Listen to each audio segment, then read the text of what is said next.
Now, I know what you're thinking. Who's this guy? Where's Tony Hawk? He will be here. I'm Gary Rogers. This is Grind and Unwind. It's an honor to have who we have today, ladies and gentlemen. I'm going to let everybody get in here, get your questions out, talk to them while I check in on them. Tony Hawk is here, ladies and gentlemen. Yes. Yes, yes, yes. This is very real. I'm not pranking you guys. It's not April 1st. It's Black History Month.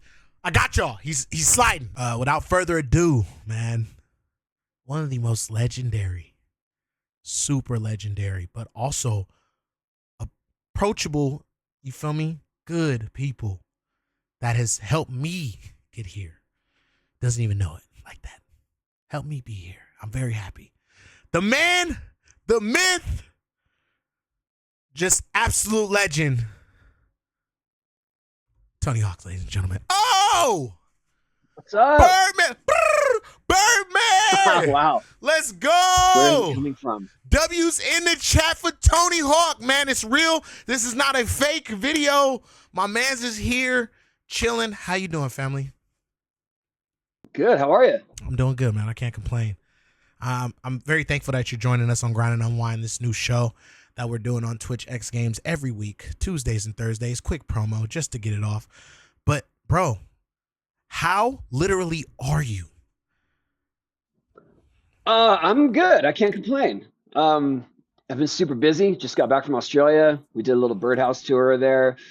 I did some speaking gigs. I fronted as a cover band singer for a little bit. That was interesting. Okay.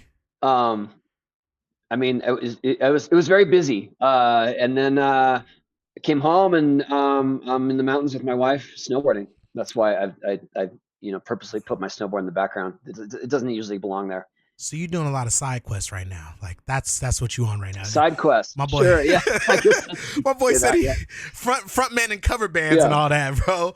But yeah. Well, I mean those were side quests in the middle of the Australia tour. How was Australia? It was fun. It was really cool. It was something we planned for early 2020, and then it got canceled because COVID turned the world upside down. Yeah. And so we really wanted to do that tour again, and we just kind of were talking about it, and then finally we made it happen 4 years later.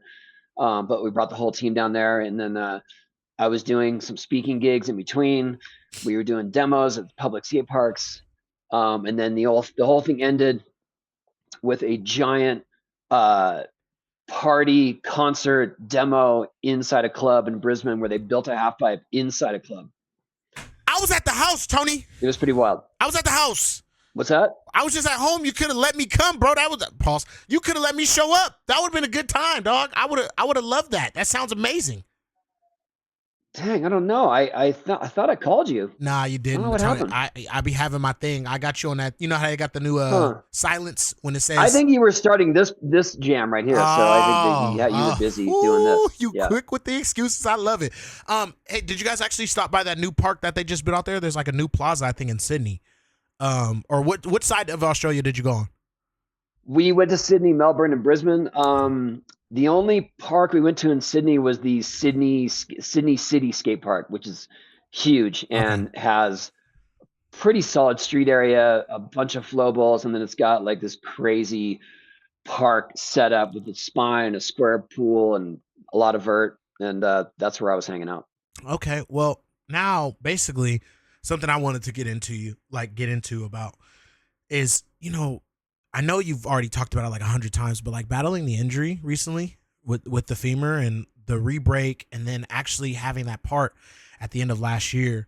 Can you kind of explain that process of like kind of turning your mind back into going to serious mode after having such like a life-altering leg injury like later in your career? Well, it was a lot. I broke it in March of 2022. Just doing a McTwist like any other day, but I didn't really have enough speed to do it and thought I could get away with it as if I was still 20 or 30. Or 40. And I don't know. I don't know if you can cuss on here, but I effed around and found out. And then I made it my mission to get back to skating as soon as possible, which was just a really terrible idea. Yeah. And so I was trying to sort of beat the clock and not listen to the doctors in terms of their timelines. And so I started skating way too soon, and my bone ended up shifting out of place. So it wasn't that they had to re-break it, it was that it never actually connected back to itself. Wow. So for 8 months, I was on a leg with 2 femur pieces that were just sort of sitting sideways on each other. Whoa. And I figured, like, I think I knew at some point that something was wrong because it hurt all the time. Like, it just hurt when I would walk, it would hurt to skate. And I thought that somehow that it doesn't matter if I can't walk straight because I can skate a little bit. So Yeah. that's fine. And I was just in denial. And then I got x-rays, and it showed the bone out of place in 2 pieces still. And then went to a specialist, and he put it in place and basically forced me to use crutches for like 2 months. Even when I didn't need them, even when I was like, I know I can walk now, he's like, Yeah. no, you need to wear crutches, because if it doesn't work this time, the chances of it working a third time are very slim. Yeah.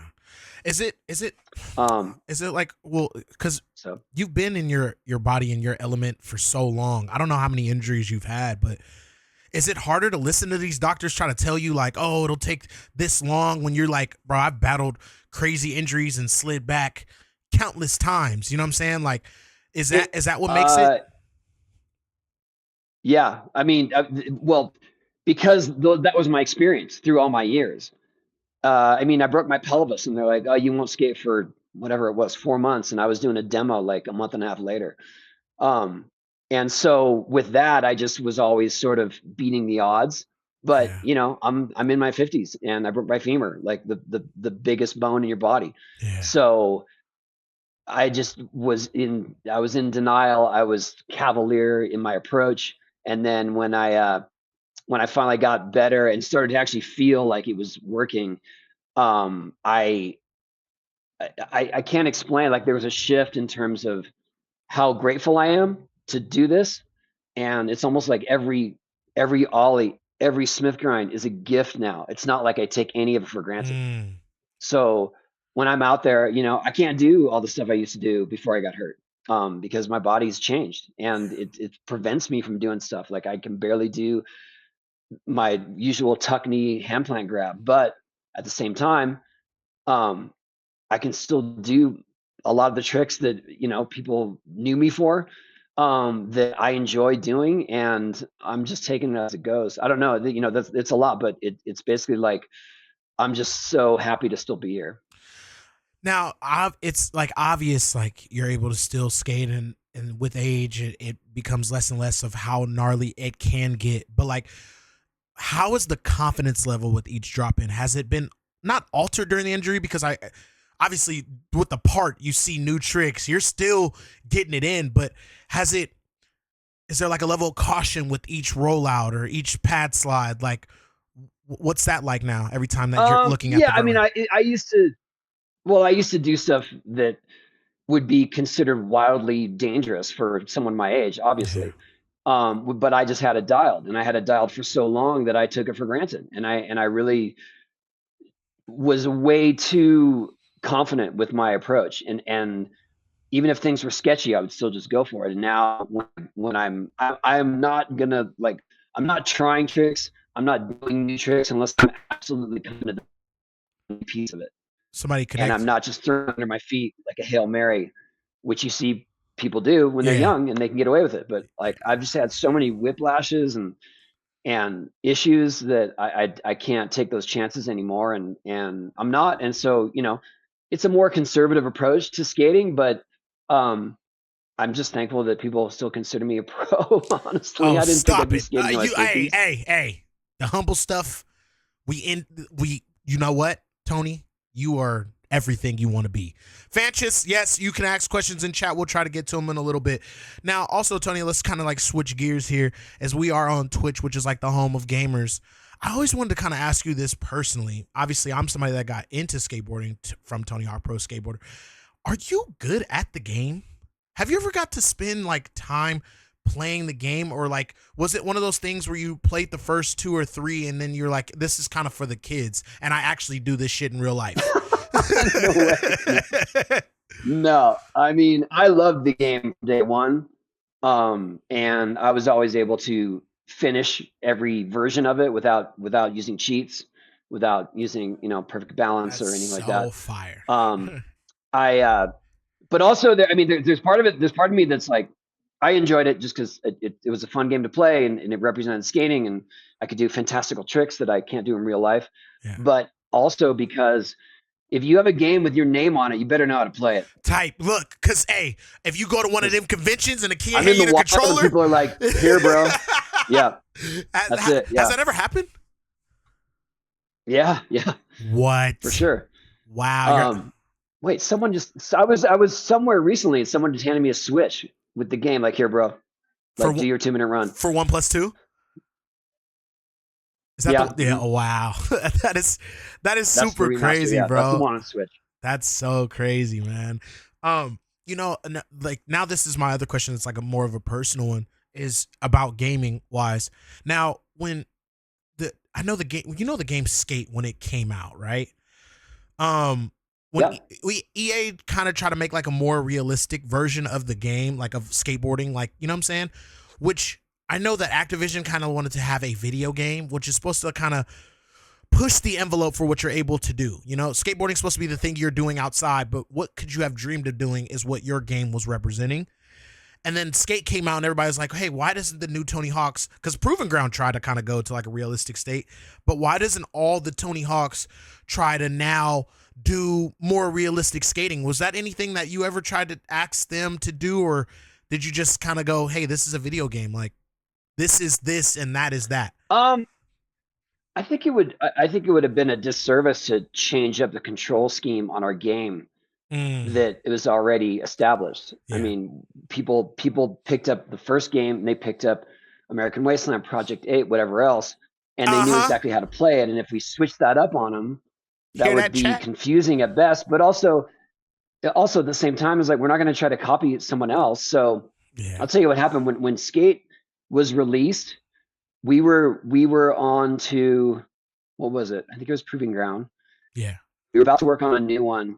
And we were debating on working on a new one. And basically Skate divided the market between our game and theirs. Yeah. Right. So all of a sudden our game's selling half of what it used to. They're doing good sales, but they obviously not enough to continue on with many, many incarnations.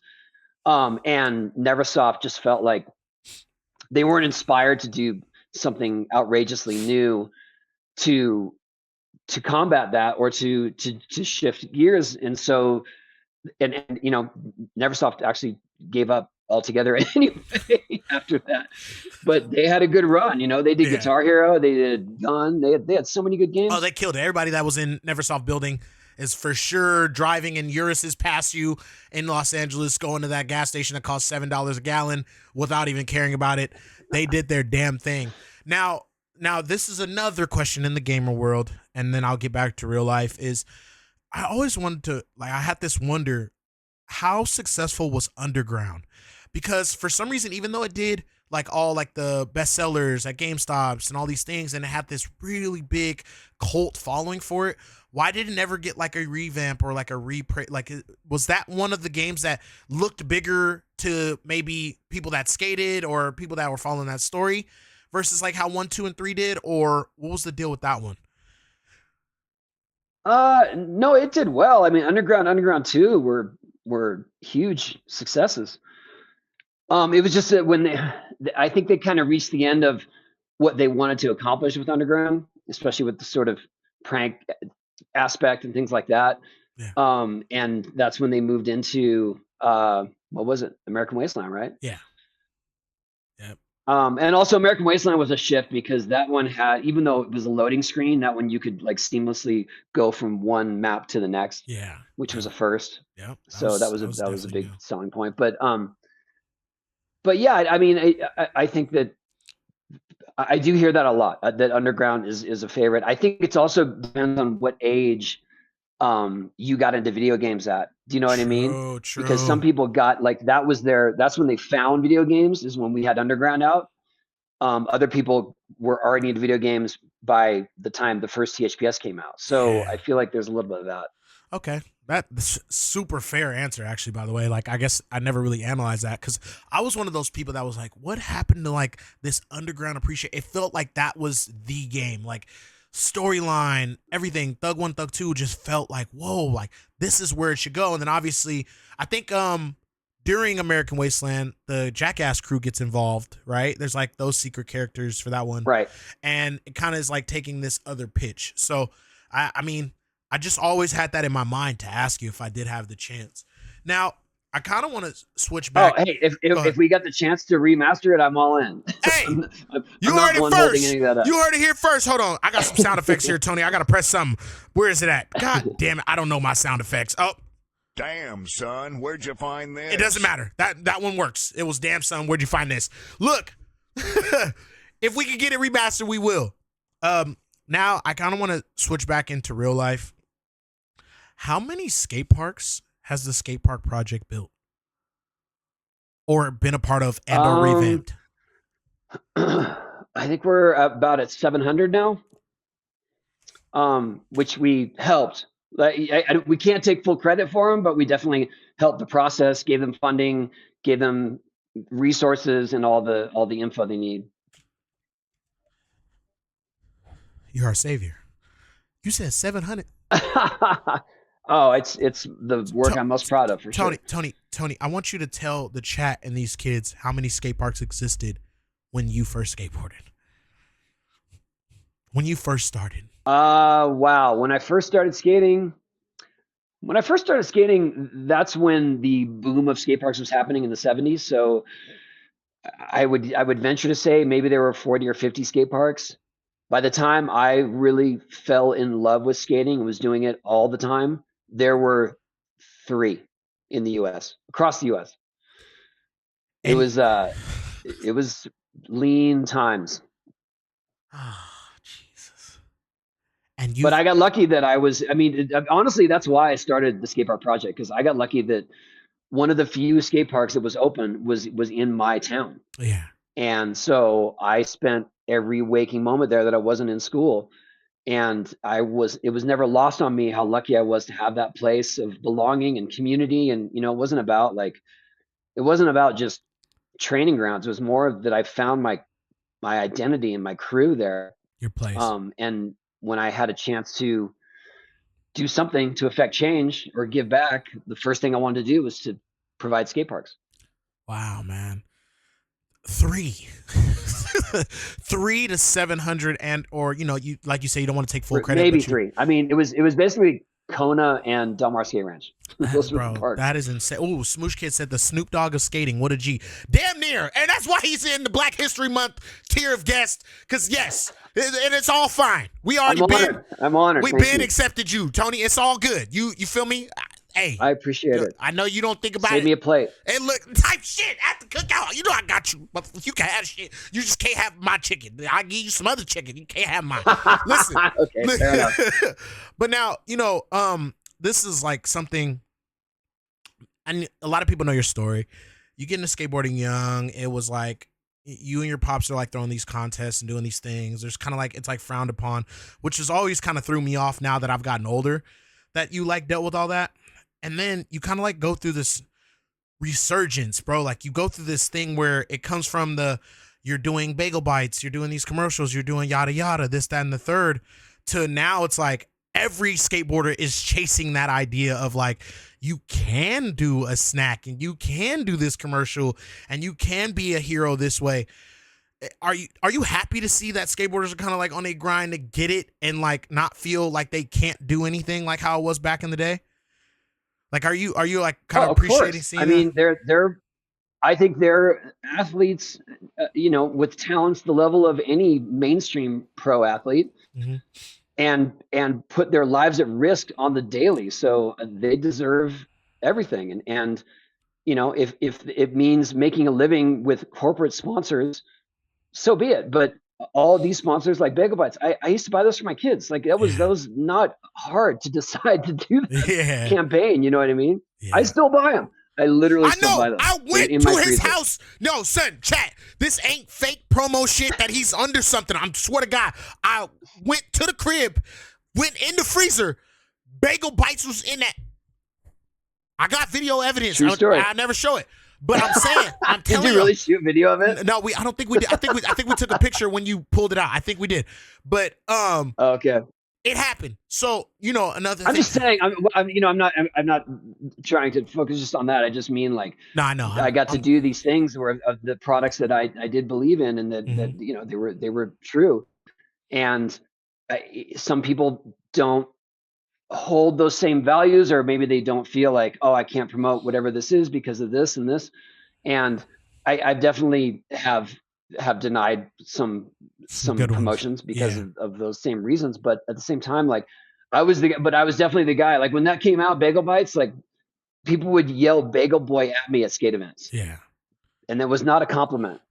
But was it a diss? But at the same time, what the fuck? Hey, what do you mean? Well, yeah, I mean, because it was that was very much, that was them trying to twist the sellout narrative.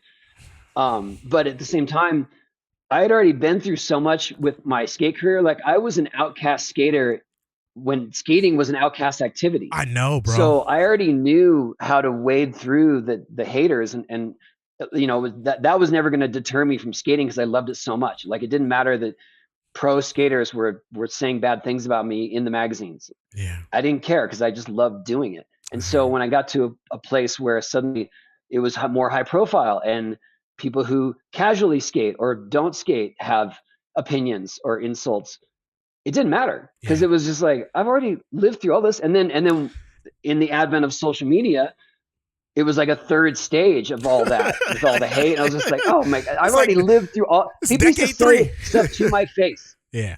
You know what I mean? They didn't hide behind a username and an avatar to say things. So I've already been through all that, and I'm thankful I was, as much as I don't condone bullying. Like I don't think anyone should think that they're better or exert their power over others. Facts. But because I went through that, I was prepared for it on a bigger level.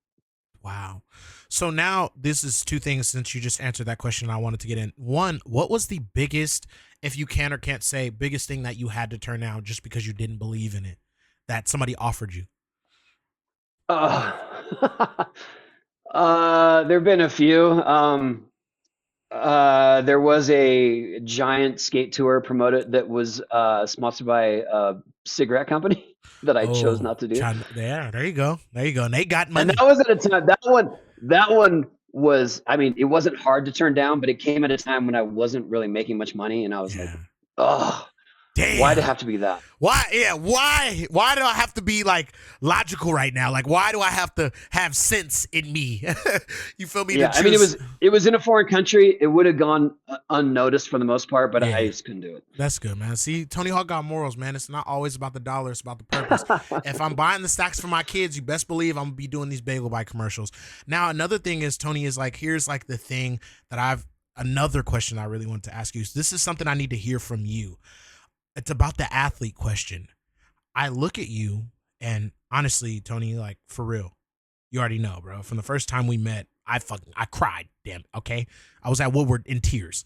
But the thing is, bro, is when you call skateboarders athletes, why do you feel like we fit in that bill? Because when I say that I've always said that skateboarding is a sport and an art form and a lifestyle, and so you can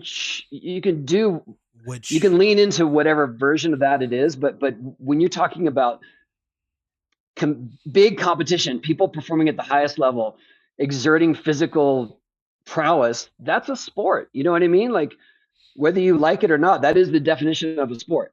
Okay. So in the competition arena, it's a sport. Yeah. In the thrasher world of hijinks and skate parts, that's more of an art form. Exactly. So you don't have to call yourself an athlete then. I competed. The only way that you could get recognized when I started skating was to compete. Mm. There was no video, there was no YouTube, there was no, people weren't even making skate videos at the time. You don't The go only buy way the that you were skate going to video. get a sponsor. Yeah. Wow. No, the only way you're going to get a sponsor, or the only way you're going to get in the magazine, is to compete. So in that sense, we were athletes. But then even when I think we were ragtag. When it was disorganized. Yeah, exactly. But even when I think of like the Utos and or the Nijas, who obviously can float in the hijinks / skate video part world and perform at the highest level in the, in a contest, like I believe that, how you were saying you kind of don't, I feel like we float above whatever the term an athlete is to me. I don't know why. I think it's because I've put my body through it at a lower scale, and I'm like, that's just a part of it though. That's all I'm saying is that's a part of the bigger picture. Okay. And it's just like, you lived it. I never got to ask you why you felt like it or felt, I was just like, I think athletes just this category that we're not in. I didn't mean, I just think we're above it. That to me. Yeah. It's just more when you've got to sort of play the game. If you're going to be at these huge events, especially like the Olympics, they're going to call you an athlete, whether you like it or not. Yeah. And, with the push of the Olympics, I know you were really excited when that happened. How did that feel to see that after everything you had? Because you've literally, like, I remember when you were talking to Wayne about, like, when he was asking you about the kickflip, and he was like, how long did it take? You were like, bro, like, I had already been skating for a little bit when it was invented. You've been here for so long. To see it sit on that stage for you personally, how did that feel? It was cool. I never put that much emphasis on it. It was more that when I saw the movement of the skate industry getting to get the attention of the Olympics, where it was like, yeah, of course this should be in the Olympics. Like, how many more swimming events can you have? Like, you need kids to want to watch summer games, right? Yeah. And they finally got that with snowboarding, which is ironic because snowboarding was created long after skateboarding was, right? But what they got with snowboarding was they got a younger viewership, and they got a cool factor that they desperately needed. Exactly. And so when I saw them talking about skateboarding, I was like, yeah, of course they need that cool factor for the summer games, and skateboarding would be the thing to do. So I was part of the group that was advocating for it, and then once I saw that it was moving that direction, it was probably going to be in the Tokyo Games, I kind of pulled out because I didn't really want to be part of the machinery of what makes it happen and who chooses the rules and the judges and the continents. I was all hearing that stuff. Crazy shit when it was leading up. I was like, I don't want, because this is when I had first gotten to X. I didn't want to be part of that. Like, I didn't want to know how the sausage was made. I just was like, yeah, cool, skating in the Olympics. We're gonna finally see like sick action in the Summer Games. Yeah. And that was enough for me. My true gripe with it all is that there's no vert. Like vert would be the most, in terms of the non-skater, spectator, or home viewer, that would be the most exciting thing for them to see. Yeah, I believe that. I hear you. I mean, look, wholeheartedly. They don't understand the intricacies of frontside half cab to 5-0. You know what I mean? Like down a rail. Like they don't understand the difficulty factor or why does it take 10 tries to make. But when you see people flying around doing, flips and flipping their board and high speed, like that's easier to relate to. Yeah. I'm not saying that we should replace something. I'm just saying I think it should be included as well. Well, now back to the realist contest, due to the fact that I'm now a part of it because of you, young man. XGames. Oh, XGames has had verts back for so long. I am so excited. Vert. I mean, they made our event the X Games qualifier. Like, it's amazing. Yeah. So, but that event, like in Ventura, like that was sick, crazy, bro. The crowd loved that. I mean, obviously you pulled up. That's your fault. When you come around, everybody go, ooh, they be talking all that shit. Then you drop in, they go, oh, it is back. It's crazy. But now it takes me back to this monumental moment of, you doing the 9, right? It's in San Francisco. I had a cousin that told me he had that board. He's a liar. He didn't have that board. He told me he caught that board. That board did get stolen. That board did get stolen, actually. Okay, maybe it did get stolen. So maybe my cousin does have it. All right. So but someone ratted him out and I got it back. Yeah, exactly. And if you did get it back from somebody that kind of looks like me, it wasn't my cousin. But look, so you do the 9, but I think about like the origin of X Games was like the group of guys that, you know, they weren't the athletes.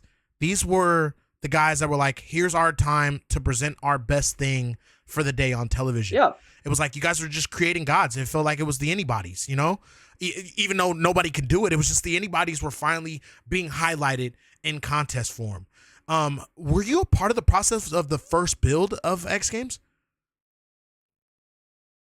No, I was just invited to the chaos. Wow. The first one was pretty wonky. Like the first one was the extreme. It wasn't called X Games. It was called the Extreme Games. Yep. And it was like bungee jumping and sky surfing and rock climbing and all these random events that were just kind of throwing everything against the wall. Yeah. But I do feel like you said, I feel like skating stood out because the skaters seemed much more tangible, much more real, much more approachable. Yeah. And they were happy doing this and risking everything just because they loved it so much. Yeah. And we weren't, you know, there was, yes, they had prize money, but it wasn't that significant.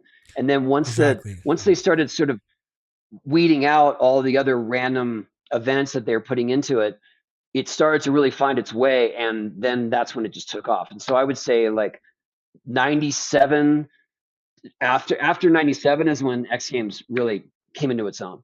Okay. And I mean, it was, you know, it was crazy. And I, you know, like I never imagined, well, let's put it this way. At some point in my life, I'd given up doing 900s.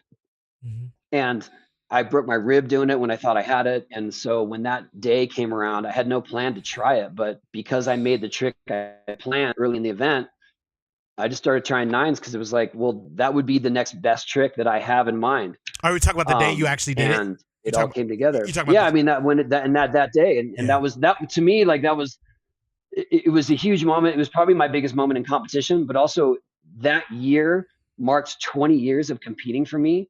And it was like, okay, that was a good out. Yeah. You know what I mean? It was like, I don't really want to compete anymore anyway. And now I have this sort of closure with it. Exactly. Wow. So it's like, I think about that, like, bro, like you said, you just got the email, or not even the email, like probably would you hit a phone booth? I'm sorry. My bad. I don't know how they hit y'all up back in the day. I wasn't there. But you say you just get the invite to just come to this thing. And it's everywhere. It's nonsense. But then it turns into like you doing this thing to kind of like tip your hat. This is literally this is your swan song. You're like, bro, I'm done with this shit. I've been ridiculed. Went through it, but I still just won and I still love it. And I'm super good at it. I'm going to give this crowd this moment. Life goes insane for you, right? Blows the fuck up. Like it goes out of the water, right? And then now you're seeing, what do you see after that in competition? Like, do you see like a whole nother, like, damn, we can really make it after you? Or does it go like, well, how did you? I don't think I wasn't thinking in such lofty terms. I was, I mean, honestly, I managed to do a trick that had been eluding me for 10 plus years. Yeah. And it was cool that I got to do it in that format, like in that arena. But at the same time, I was just happy to make it. So, you know, I like to give it context. I did my first 720 in 1985 on a ramp near a lake in the outskirts of Stockholm, Sweden, with 3 people watching me. Wow. You know what I mean? Like that was the first 720. Yeah. And so then fast forward 14 years later, it's another half a spin and it's like this big live TV event. It was unreal to me, like that anyone even cared. I think that's more the surprise to me. It was just like, someone cares about a vert trick? Like no one really cared when I did that 15 years ago. That lead up, it was, though, but afterwards it was wild because I started getting recognized by people who didn't skate. That was the tipping point. Yeah. But that's because that level of however that moment was built was absolutely nuts, bro. Like if you know, it just takes you away. It does, bro. It makes you feel like there's a battle beyond the rules. It doesn't feel like it's sitting in like a confined time. It was almost like they threw out whatever they had planned. I mean, I think that's the beauty of it is that you saw skateboarding on display for its chaos. Yeah. Yep. And for its misfit approach, where it was like, yeah, the time was up, but who cares? Like, I mean, exactly. If it shut me down, they would have shut me down. Even if they said, "Look, this doesn't count. We're not on air," I wouldn't have cared. You would have kept going. At that point, it was like I had You blacked out. Were you blacked out? Dude, was that blackout moment? Like, crowd's not there. There's no lights. There's vert ramp you, and you're finally actually twisting this thing on the last few attempts. Wow. Yeah, because I had gotten hurt so bad on that trick a couple years prior to that that I had to block all that out, because that was haunting me every other time I tried it. Was, oh man, if you fall again, you're gonna break your rib just like last time. Wow, bro, that's literally beautiful. Now we'll kind of keep going. When you see now the young, because like obviously I saw XGames. They said rock climbing's back in 2020. They lied. I wasn't dissing rock climbing. I was just saying that they were throwing everything against the wall. Sometimes you got to dish shit, Tony. You a great guy. Rock climbing. Well, I think rock climbing is insane. Like those guys are athletes. They are so fit. Hey, I would never threaten a rock climber I would never threaten a rock climber in a bar, because their arm strength is different. Yeah. But what I'm saying is that I'm not watching rock climbing on television. You can give me a Red Bull edit. Fair enough. You can give me a Red Bull edit with a drone flying around them all you want. You know what I'm saying? But I'm not sitting there like this. I love that you are one of the literal commentators for XGames saying that. It's such a skate mentality.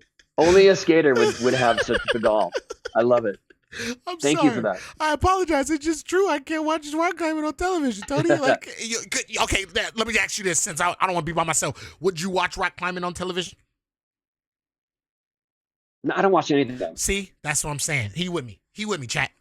He's not. He is. He feels me. Anyways, the shout out to the rock climbers of the world. One time I tried to climb a rock at a camp when I was 9 years old, actually, and I couldn't do it, and I started crying. And these kids that were from the hood, like the worst place alive. No, seriously, none of those kids that actually are alive anymore, but they were from this terrible place. And they were like, bro, they were teasing me, and then they seen like I really wanted to do it, and they were like, little bro, you got it. And I climbed up that mountain, Tony. I rock climbed the dog shit out of that mountain.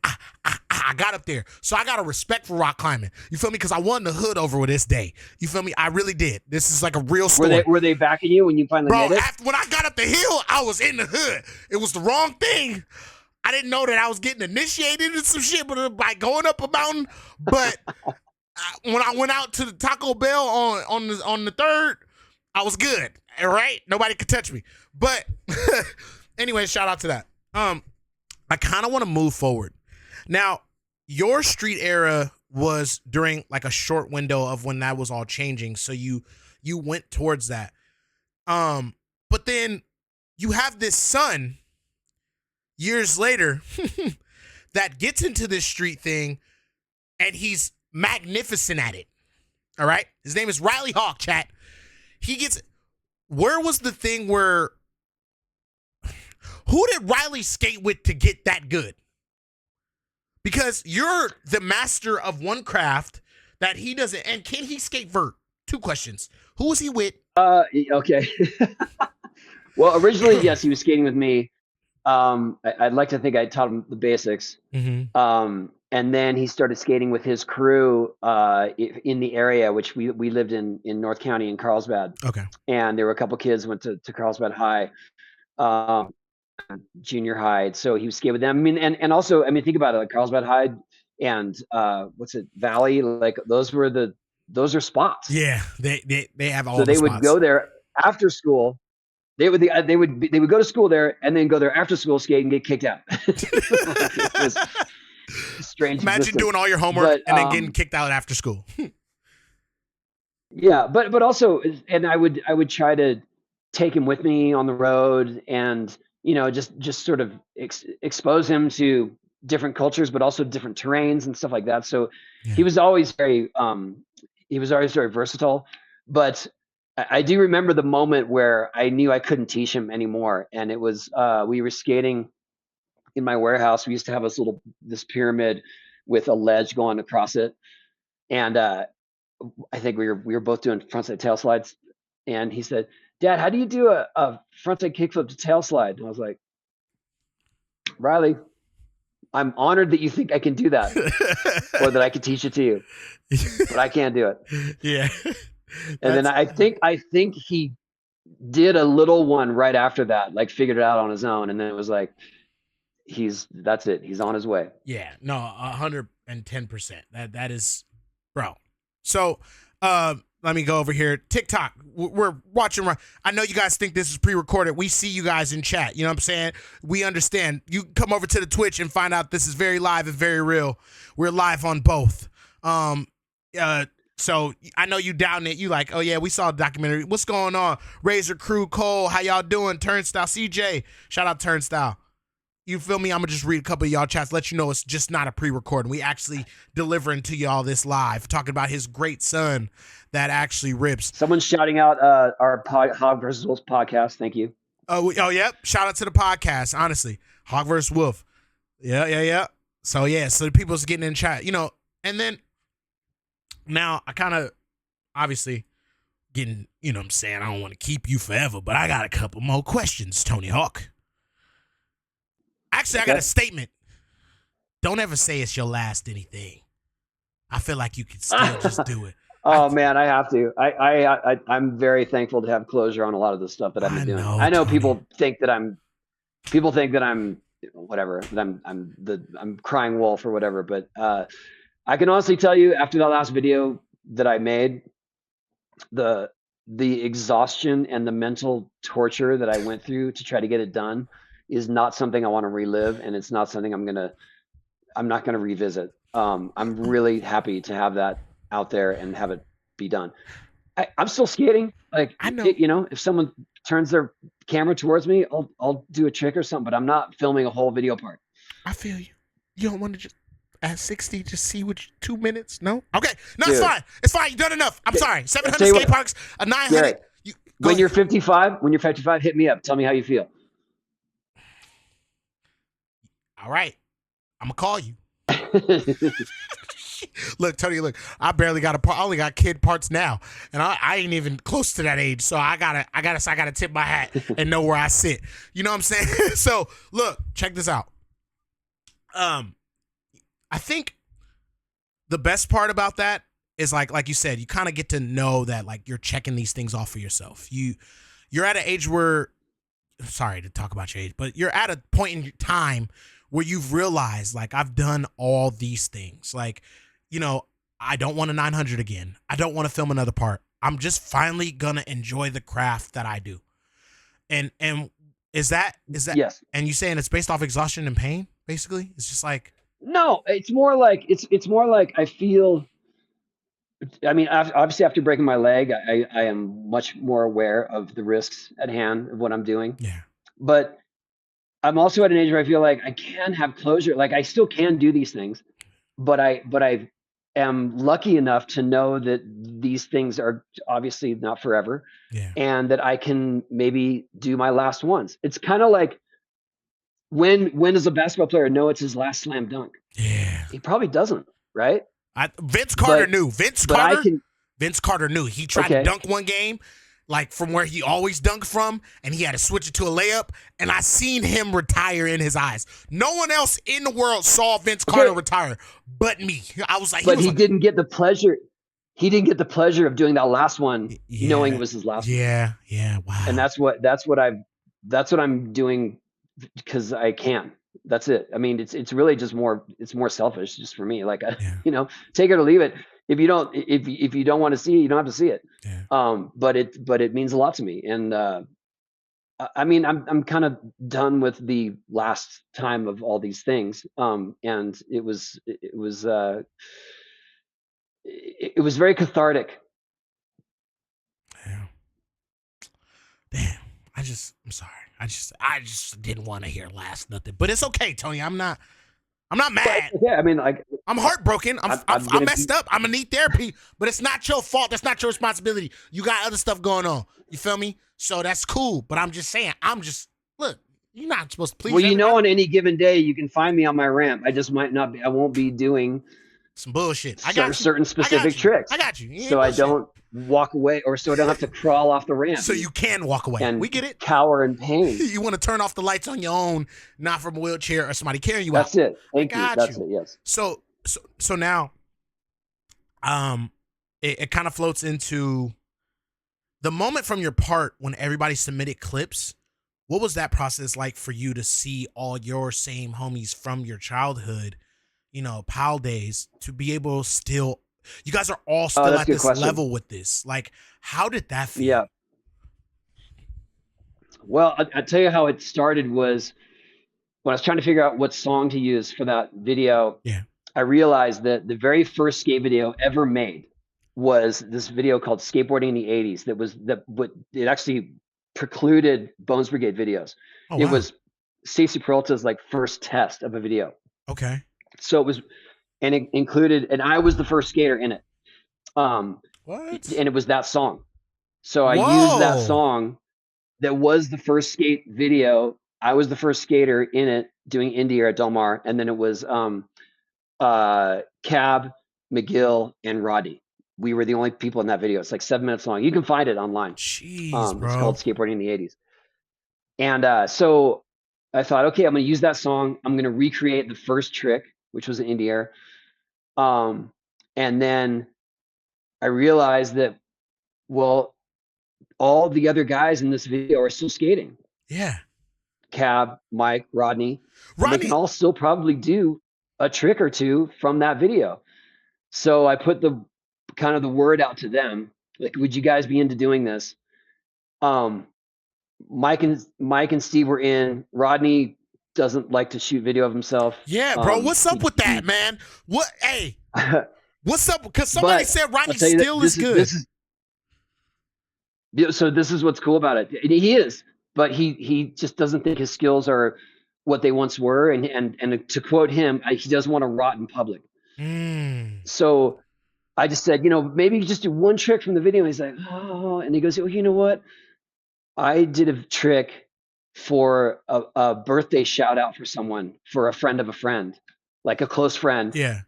And I think that same trick is in the video. And he sent it to me, and it's the exact same trick from the exact same angle. He didn't even know it.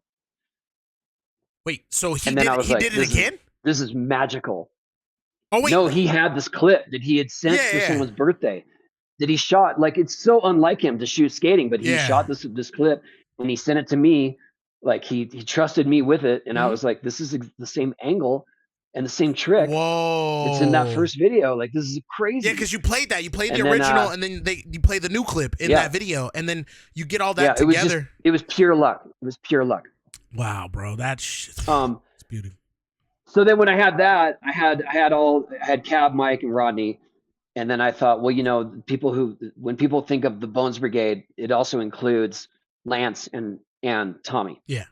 And so I asked them if they could provide clips, but they weren't in that original video. So they provided the same tricks that they did in their first videos, PAL videos they were featured in. Okay. That's smart. Yeah. That's actually fire.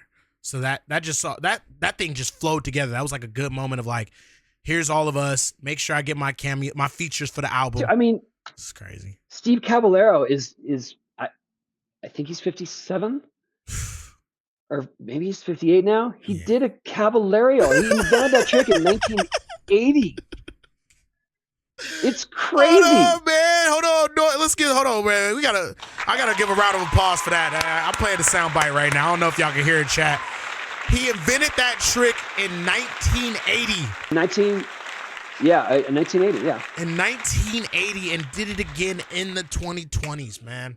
Now that is dedication 2023 to the absolute purest. Yes, hey, TikTok people, y'all are on this computer right now. I see y'all. This is really happening right now. This is not a pre-recording. Tony Hawk is here. He knows me. He can say your name if he can read the chat. I don't got him on y'all chat. I didn't tell him to do all that. He's over here on Twitch if you want to talk to him. Slide over this way. If you got questions for him, we'll take a couple questions and start talking to you guys while we're wrapping this up. Because we got to be thankful for Tony, but he's Tony Hawk. He got other shit to do. He's been Tony Hawk his whole life. All right? He's Bernie Mac of skateboarding. He's the man. It doesn't matter. He's the truth. Bernie Mac. Oh, here's all those videos. Here's all those videos right here. Yep. You're showing them right now. So Yep. there's McGill. That's Wow. Cap doing a Caballero, one of the first ones right there. Wow, bro. And then Lance, we had to go to the channel at the Vans Park to make that happen. Okay. And then Tommy just happened to have this on his phone. And then there's Rodney's trick. See doing that trick. Boom. Yeah. So you said he did this for like a cameo, like Unreal. a cameo. He did it. He just did it for a friend. Okay. Yeah, you're not gonna find Rodney on Cameo. Yeah. I was about to say that. How do you get him to do? And also a Rodney question, real quick. Is he really like a mathematician? I know I was trying to watch his TED Talk one time, and then I had to go outside. Is he really like somebody says he's like crazy in like rocket science or physics or something? He's an extremely intelligent person. Yes. Yeah. Okay. Let's put it this way. He gets hired as part of think tanks. I don't know if you know what think tanks are, but that's when they get really smart people together to figure out a problem for a company or like world issues. Yeah, bro, that's so insane. Somebody in chat said, Tony, my name is Fernando. Bro, this it's like scrolling. I don't know how to stop it. Tony, tell me my name is Fernando. My late father had the opportunity to meet you back in April of 2018, the best day of my life. And one of his fondest memories, anyways, I was wondering, since I discovered so many songs for the Tony Hawk series and it changed my taste in music completely, did you also discover songs and artists through your own games you love even to this date? What has been some of your favorite songs of the series? Yeah, were any songs introduced to you during that, like you never heard and you were like, wow, this is amazing? Yeah, more. Well, what was the newer stuff then? So the stuff like Goldfinger, Millencolin, that was more stuff that I wasn't familiar with because I was more steeped in early punk rock, and that was my contribution to the game. Yeah. So absolutely, yeah. I mean, and like that song Superman follows me everywhere I go. I walked into a coffee shop in New York a couple months ago, and it just started playing, and then I saw the barista start laughing under her breath because she put it on. Wow, bro. Just like trying to be sneaky. Look, everybody can do that shit with Bluetooth now. Tony, have you ever thought of doing a Birdhouse deck graphic of classic Tony Hawk Pro Skater graphics? Replayed the game. There's some graphics I'd love to have in real life. Have you ever thought about doing that? Anything that was in the game to put it on the Birdhouse board? Are there? I don't know. Are there actual Birdhouse boards that were created? Yeah, I guess there were. There were a few. That's a good question. I don't know. I'd have to do a deep dive on what all the graphics we offered to them and see if we could recreate some of them. And from me, a personal question: out of every game that you've had, which is like 1,000, what is your favorite soundtrack, top to finish, no skips, out of every game? Oh man, that's hard. I feel like the second game put us on the map in terms of being a franchise and in terms of being a quality of soundtracks. Yeah. So that one holds dear to me, even though the media, we couldn't fit as many songs we can now, obviously. Yeah. So it's a much tighter soundtrack. But I love all of it. That's amazing. And I love that sometimes our game was the gateway for people to discover hip hop and to discover punk music together or in one place. Like Rage Against the Machine, you know what I mean? That was amazing. You're the reason, like your games are the reason why I actually have a music taste outside of just hip hop. I grew up just only listening to the Tupacs, the Biggies, the everyone's, you know what I'm saying? The Nas's of the world. That's all I had. And then I turn on your game and I'm like, ooh, even though I've heard these things on MTV, I used to turn them off because I was like, I don't think that's my music. When I was like starting to pick up a skateboard at this early age of 7, I'm like, whoa, this is crazy. Like there's these sounds and we even got NWA in there. You know what I'm saying? So I'm like, oh, they go together. It was wild. This song plays and that song will play. And then you see like as a character in 2, you're like, oh, there's Kareem Campbell. And you're like, whoa, hold on. There's chains on him. And that's Tony Hawk Pro Skater 3. And I'm like, he's got like the chain. I used to edit my character like him. And I'm like, bro, this is all one thing. So that was really forward moving to actually your soundtracks have helped. He said, just watch the Tony and Casey Nissiat video. Okay. Was Nastat? Okay, that's that one dude with the face, right? He got the face. Who's this? Casey Nastat? What's that boy name? The YouTuber. Oh, Casey Neistat, yeah. Yeah. Mhm. Okay. How is that dude? He's got a crazy face. Somebody said that on TikTok. He's cool. That's good. He's cool. He was a hardcore skater back in the day. Do you know about Mark Norman? Yeah, he was on our podcast. But I'm saying, did you Dude, know about him before? Kickflip frontside no slide. That's what I'm saying. He did. Homie, Yeah, nice. yeah. Homie, He's hey, legit. Hey, look, Mark funny too. Funny as hell. I Yeah, super funny. I don't like I was trying to tell people can't make me laugh, man. I give a lot of people fake laughs. I didn't know you was funny either. I swear to, hey, I didn't know you was funny. You haven't got a fake laugh from me yet. I promise. I don't do that. I don't like to fake laugh. Two things I'm gonna do, Thank Tony. you. This is two things I'm gonna do, Tony Hawk. If you got music that sucks, I'm gonna let you know. And if you're not being funny, I'm gonna stare at you. So if you feel me, if I'm laughing, it's genuine. But he said, I learned how to pronounce Jeff Rowley's name. Okay, that's not that beast of a Jeff question. Rowley. Yeah. Yeah. So let me see. I'm trying Rowley. to getting. Yeah, exactly. I used to say Geoff Rowley. I used to love Geoff Rowley. Okay, I got a couple more questions, and then I'm gonna get into our questions for you, Tony. As a 22-year-old skater who's been playing since 2004, I agree with Gary and think that Underground 1 is the best in the series. Let's say Activision realized the potential gold mine they're sitting on and make Thug 3.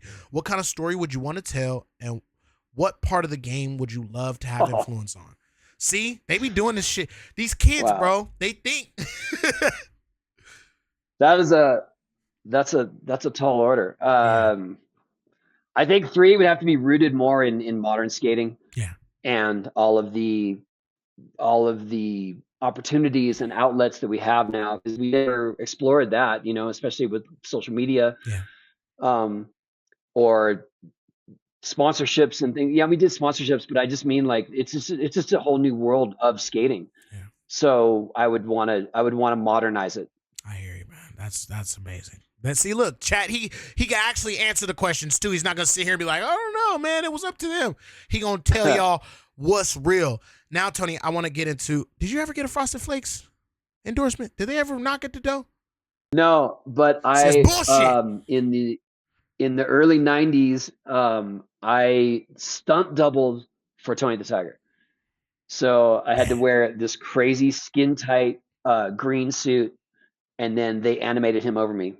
That's bullshit, bro. They should have been. Which is pretty sick. I was pretty excited. I know you was hyped, but I'm saying for me, they should have hit you with the "Hey Tony, I like the things," you know what I'm saying? And then it would have been here. you. Yeah, facts. All right, that's cool. So now I want to get into this is what we do. This is some of the gameplay. We have the Mount Rushmore of skateboarding for you. Now, Tony, I know that you've been doing this a long time, but who are the 4 skateboarders that make you go, yo, that's it? Who are your guys? Well, okay, wait a second. Those are 2 different things. Mount Rushmore or make you go, yo. You know what I mean? Like Mount Rushmore That's are true. the So let's just do your Mount Rushmore. pioneers. Yep. All right. Oh, that's so hard. Okay. Well, Rodney Mullen. You got to do one black dude's Black He's History front Month. and center. Okay. So Rodney Mullen, yes, got him. Man, that's so tricky. Wow. Well, Kareem. Boom. I think Kareem opened up a world of skating to an audience that maybe had never seen it. Yeah. And I hear that a lot. That's true. And he's still amazing. He still rips, and he deserves all the flowers. Yeah. Let's see. Who else? Cab. He was my first hero of skating. Yeah. For sure. And then if I had to, I have to give props to the OG crew and Tony Alva, because he was the first guy to really to make a skateboarding career something that was not just competitive. Wow. He made his own brand. Shout out to that. He really bro. he was the forefather of us starting companies. That's fire, bro. That's actually a really good list. So shout out to that.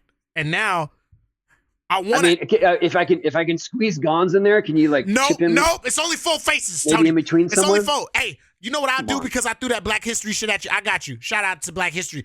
But I feel you. That would have been like a good split to put Gons in there because you have to. I get that. Gons and Kareem. You the only one. I mean, Gons showed us that you the the world. only one. I give Gons 5. showed us that the world can be a skate park. I'll add a fifth. Exactly. Gons had, I appreciate it. Gons had a thing where he let somebody roll over his foot, then he did a line. That boy's out of his damn mind, bro. Shout out to Mark Gonzalez, man. W's in the chat for Mark Gonzalez, people.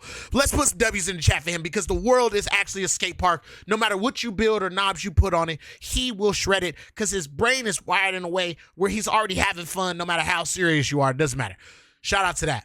But now, then let's just actually get to like the lastly. Oh, your favorite X Games moment. I know it's. Ooh, I got a bet, wow. but let me see. Let me see if I'll lose my money because I've never gambled before. But what is your favorite X Games moment of all time?